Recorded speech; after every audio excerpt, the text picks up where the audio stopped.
First ever factory outlet మన Mukunda jewellers వారు తెలుగు నూతన సంవత్సరం ఉగాది పండుగ సందర్భంగా నక్షి మేళా జరుగుతుంది. అన్ని నక్షి జ్యువెలరీ మీద VA ఫ్లాట్ 9.99% మాత్రమే. త్వరపడండి.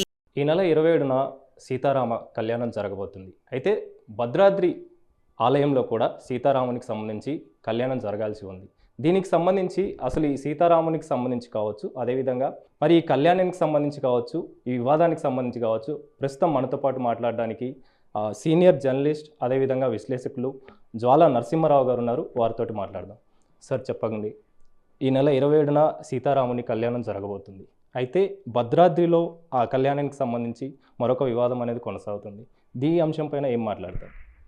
గత 10-15 సంవత్సరాలుగా భద్రాచల శ్రీ సీతారామచంద్ర స్వామి దేవస్థానం వారి నిర్వహణలో, ప్రభుత్వ నిర్వహణలో ఉన్నటువంటి ఆలయంలో ఏటేటా శ్రీరామనవమి నాడు జరిగే కళ్యాణంలో సీతారాముల కళ్యాణం అని చెప్పి యావత్ ప్రపంచానికి చెబుతున్నప్పటికి కూడా ఆ శ్రీరామనవమి నాడు కళ్యాణానికి ముందరి వరకు కూడా రామచంద్ర వరాయ అనుకుంటూనే వచ్చి యాక్చువల్గా కళ్యాణ ఘట్టం స్టార్ట్ అయ్యే క్షణంలో శ్రీరాముడి స్థలంలో రామనారాయణుడు, రామచంద్రుడు తీసేసి రామనారాయణుడు అనే పేరుతోటి, అదేవిధంగా సీతాదేవి అని తీసేసి సీతా మహాలక్ష్మి లేదా మహాలక్ష్మి అని రామనారాయణుడికి మహాలక్ష్మికి క్షత్రియులైన శ్రీరాముడు సీత బదులు బ్రాహ్మణులనే దాతోటి వాళ్ళని శర్మణ్ అంటూ పిలుస్తూ ఆ గోత్రం అచ్యుత గోత్రం అని, సౌభాగ్య గోత్రం అని ఆ ప్రవలు అవన్నీ చెప్పుకుంటూ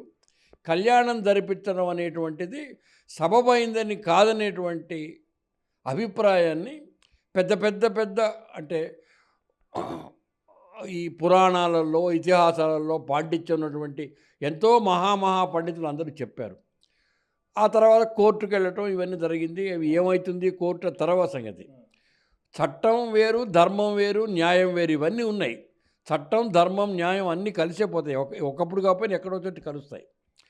అయితే ఈ నేపథ్యంలో రేపు జరగబోయే టైంలో కూడా మళ్ళా సీతారాముల కళ్యాణం జరిపిస్తారా, రామనారాయణ లక్ష్మీదేవుల కళ్యాణం జరిపిస్తారా?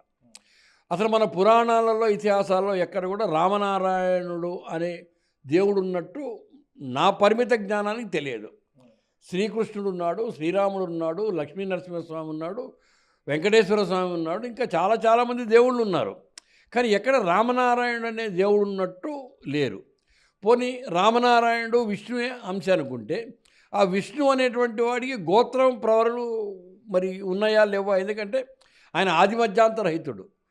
ఆయన ఆవిర్భావం ఎక్కడొచ్చింది, ఎట్లా వచ్చింది, ఏమిటి అనేటువంటిది అసలు అది అగమ్యకు ఎవరికి అది కనుక తెలుసుకుంటే మొత్తం రహస్యం అంతా తెలిసిపోతుంది. అదేవిధంగా మహాలక్ష్మి, ఎవరైతే ఆ మహాలక్ష్మికి రామనారాయణకి పెళ్లి చేస్తున్నారో ఆ మహాలక్ష్మి క్షీరసాగర మదనంలో సముద్రంలో ఉద్భవించింది.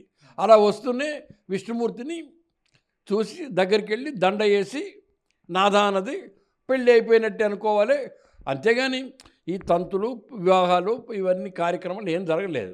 ఆ మాటకు వస్తే త్రిమూర్తుల్లో ఒక శివుడికి తప్ప ఎవరికి కూడా యాక్చువల్గా మనం అనుకున్న కన్యాదాన సిద్ధాంతం ప్రకారం పెళ్ళిళ్ళు జరగలేదు.